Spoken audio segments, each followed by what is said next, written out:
देखिए सुचारिता, एक तो संयमित भाषा का प्रयोग हो और कम बिल्कुल से सर। कम गोडसे की औलाद एक अगर कोई उसकी कहेगा गरिमा तो बना मैं के उसके रखी माँ जाए, और नहीं उसके तो जिस अच्छा पूर्वजों तरह को प्लीज, से फिर अरविंद मुझे लगता है मैंने केजरीवाल गलती कर दी। देना देना चाहते नहीं हैं। नहीं नहीं, करूंगा मैं। अबे तू आप नहीं तू नहीं आवाज हटाइए अपने दोनों बाप को। का है कि ऐसे नहीं, ऐसे तू नहीं, अपने मैं बाप का आवाज है कि आप दोनों से अनुरोध कर रही हूँ, इस तरह की भाषा नहीं।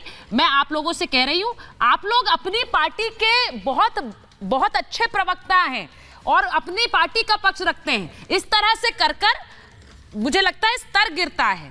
सिर्फ मैं शो में नहीं इजाजत दे सकती, पार्टी के लिए भी अच्छा नहीं है। मैं बस एक बार मैं इश्करन आपके पास आऊं, उससे पहले जरा मैं चला देती हूं कि जनता क्या कह रही है। हमने लोगों से पूछा कि क्या अरविंद केजरीवाल को पद पर बने रहना चाहिए। बहुत छोटा सी रिएक्शन है, जरा सुन लीजिए, उसके वापस आ रही हूं, सुन लीजिए जरा। जिस प्रिंसिपल पे लोगों ने उसको चुना वही ना उसको फॉलो करे तो आगे जाके पता नहीं क्या क्या करेगा। और ये प्राइम मिनिस्टर के लिए सोच रहे थे, फिर तो देश ही खराब हो जाएगा। इनको तो इस्तीफा देना चाहिए। अगर सीएम के ऊपर भ्रष्टाचार के अगर आरोप लगे हैं वो तो सिद्ध अभी तक हुए नहीं है ना। अगर सिद्ध होते हैं तो उसके बाद तो दे देना चाहिए। अभी तो सिद्ध ही नहीं हुए हैं, जांच चल रही है। अगर आप आरोपित हैं तो आप सबसे पहले इस्तीफा दीजिए, क्योंकि आप जेल में रह के सरकार नहीं चला सकते।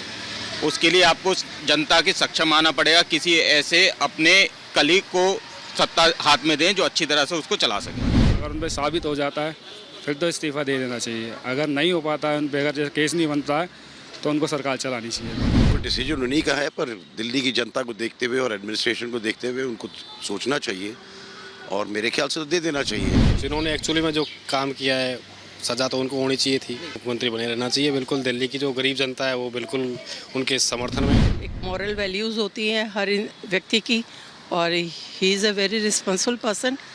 अभी उनको इस रिस्पॉन्सिबिलिटी को देखते हुए उनको इस सीट से इस्तीफा दे देना चाहिए।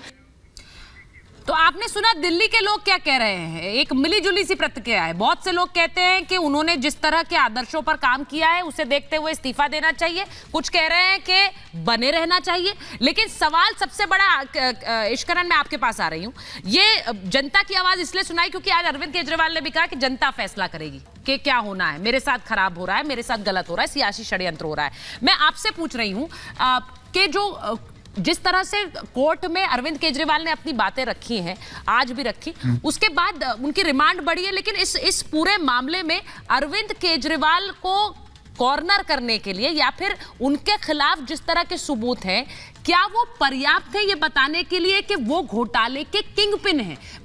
ये इस पर कोर्ट अपना फैसला भी देगा, लेकिन उन्हें किंग पिन कहा जा रहा है। जी सुचारिता जी, दो बातें यहाँ पे बहुत अहम है। पहली बात, सिर्फ संविधान ही नहीं होता। क्या आप सीएम रह सकते हैं, वो आप सीएम की तरह परफॉर्म कर सकते हैं, वो ट्रांजैक्शन और बिजनेस रूल्स हैं।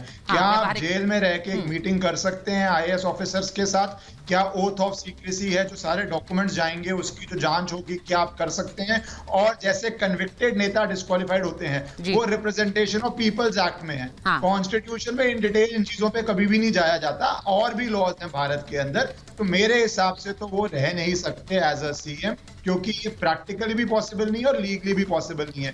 क्या कोर्ट इसका फैसला करेगा या इसका फैसला लेफ्टिनेंट गवर्नर करेगा, ये एक सेपरेट सब्जेक्ट है। कोर्ट ने कहा है ये सब चीजें लेफ्टिनेंट गवर्नर प्रेसिडेंट को देखनी है, कोर्ट को नहीं देखनी। तो हमें एक क्लैरिटी होनी चाहिए पहले। ये बात है किसकी ज्यूरिसडिक्शन है, किसका अधिकार क्षेत्र है इन चीजों का देखने का, लेफ्टिनेंट गवर्नर और प्रेसिडेंट का, कोर्ट का नहीं। सिर्फ इतनी सी बात है। जो आज भी कानून है उसके अंदर ऐसा व्यक्ति जो जेल में है सीएम नहीं रह पाएगा, ये मेरा मानना है। अब आ जाते हैं दूसरी बात पे, क्या सबूत पर्याप्त है नहीं है। तो उनका केस तो अभी शुरू हुआ है कस्टडी का लेके, पर जो को अक्यूज है केस में, मिस्टर मनीष सिसोदिया या मिस्टर विजय नायर या जो मिस्टर संजय सिंह, बहुत सारे लोग हैं। तो हम ये 2022 या 23 में नहीं बैठे कि एक पॉलिटिकल डिबेट कर लें और कोर्ट में कुछ गया नहीं है, कोई डॉक्यूमेंट आया नहीं है, कोर्ट के ऑर्डर आए नहीं है। जब को अक्यूज के जो केसेस हैं वो सुप्रीम कोर्ट लेवल तक गए हैं और उनको कोई रिलीफ नहीं मिला है, तो उससे ये बात साफ होती है कि गंभीर प्राइमा फसाया केस है, जिसके अंदर 13 महीने 12 महीने लोग कस्टडी के अंदर हैं। अब किंगपिन कौन है उसका एक लास्ट बात में खत्म कर देता हूं। जब पानी का सीवरेज का कनेक्शन कैसे आएगा, वो जेल में रहते हुए सीएम अब चिट्ठी लिख रहे हैं या बता रहे हैं मंत्रियों को, तो दिल्ली की एक्साइज पॉलिसी क्या बिना सीएम के बन रही थी? ये तो कोई भी प्रिज्यूम कर सकता है, पर हाँ ईडी को ये कोर्ट में साबित करना पड़ेगा वो एक ऑनगोइंग मैटर है, तो वो दिख जाएगा ईडी कैसे साबित भाई उन्होंने बड़ी बात कही है संजीव जी, वो कह रहे हैं कि दिल्ली के नालों की मरम्मत कैसे होनी है, दवाई पहुंच रही है कि नहीं। अगर ये फैसले भी सारे बैठकर सीएम जेल से अभी भी कर रहे हैं, उन्होंने 2 ऑर्डर किए, वो जो पढ़ के बताया आतिशी जी ने और सौरभ जी ने, तो फिर एक्साइज पॉलिसी जैसा बड़ा फैसला क्या बिना सीएम के होगा, जो वो कह रहे हैं कि इसकी कोई जानकारी नहीं थी। और सुपर बॉस एलजी के बगैर साइन के होगा क्या, इसके बारे में कोई कुछ बोलेगा? मैं सिर्फ ये कह रहा हूँ कि भारतीय जनता पार्टी की ये जो tool kit ED, CBI, LG साहब हैं, इन सारे सवालों का जवाब इलेक्शन में, इसी लोकसभा में दिल्ली की जनता देगी। जिस तरह से दिल्ली की जनता के काम को रोकने का और दिल्ली की जनता को प्रताड़ित करने का प्रयास किया जा रहा है, एक सीएम को आपने बड़ी बात कही, क्या लोकसभा चुनावों को मैं एक तरह का पैरामीटर मानूं, ये लिटमस टेस्ट होगा कि कौन सही है कौन गलत, जनता की अदालत में? दिल्ली की जनता तय करेगी। मैंने कहा कि दिल्ली की जनता तय करेगी कि आप दिल्ली की जनता के काम को जिस तरह से बाधित करने का प्रयास कर रहे हैं, एक मुख्यमंत्री को जो काम कर रहा है, आखिर दिल्ली की जनता के लिए ही वो काम कर रहे हैं। बड़ी बात है, क्या ये लिटमस टेस्ट है? 7 सीटें दिल्ली से आती हैं और दिल्ली की जनता क्या इस चुनाव में, लोकसभा के चुनाव में बताएगी कि कौन सही है कौन गलत है? वरुण जी फिर सारे ला रहे हैं। वरुण जी क्यों आपको लग रहा है वो कह रहे हैं लिटमस टेस्ट हो जाएगा, जनता बता देगी? सुचारिता जी, जनता आप चुनाव जीत जाओगे तो क्या करप्शन का केस हट जाएगा क्या आपके पास? वो जनता की अदालत अलग है और जो लीगल कोर्ट अलग है। आप चुनाव जीत जाते हो इसका मतलब थोड़ी भ्रष्टाचार के केस या क्रिमिनल केस कोई भी होंगे आप पे हट जाएंगे। जनता जवाब कैसे देती है सर? जो बार-बार कहा जा रहा है जनता जवाब देगी, जनता जवाब देगी, तो ऐसे ही जवाब होती है। इससे पहले सरकार की नीतियां होती हैं, सरकार के कार्यक्रम होते हैं, उस पर जनता निर्णय देती है। अगर मेरे पे कोई मर्डर केस लग जाएगा तो जनता मुझे अगर चुनाव जिता देती तो मर्डर एविडेंस थोड़ी चेंज हो मेरा जाएंगे। पूछने का मकसद सिर्फ है कि क्या इसे एक चैलेंज की तरह ले रहे हैं प्रेम शुक्ला जी? क्या आप इसे चैलेंज की तरह लेंगे?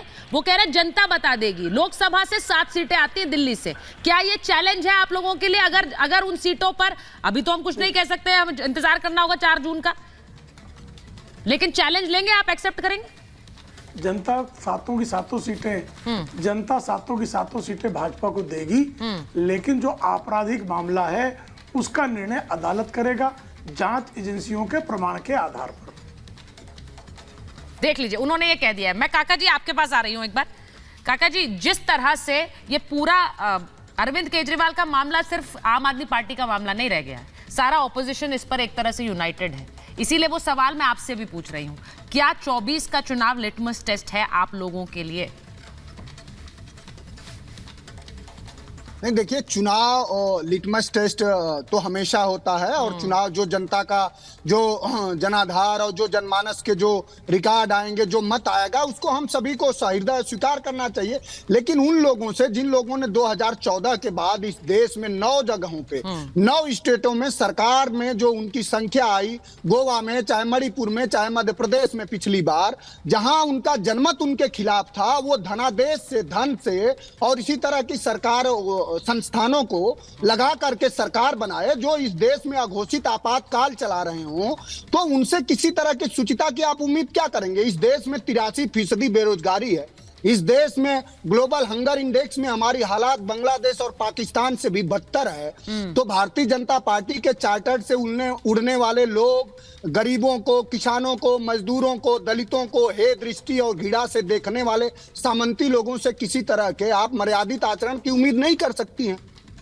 मैं सिर्फ ये कहना चाह रही हूं कि इस पूरे मामले में अभी तक मनीष सिसोदिया को बेल नहीं मिली है, वो बाहर नहीं आ पाए हैं, संजय सिंह भी जेल में है। ऐसे में इन सब के मद्देनजर अरविंद केजरीवाल को राहत कितनी जल्द मिलेगी, इसके बारे में सिर्फ आकलन लगाया जा सकता है, लेकिन चुनाव सिर पर है और इसीलिए ये पूरा मामला सियासी है, सिर्फ घोटाले तक सीमित नहीं है, ये हम सब जान रहे हैं। बहुत बहुत धन्यवाद आप सबका महाभारत में जुड़ने के लिए। लेकिन एक बात अपने दर्शकों को बताऊं कि जेल में रहकर केजरीवाल अपनी किस नई रणनीति का हिंट दे रहे हैं, आगे देखिए।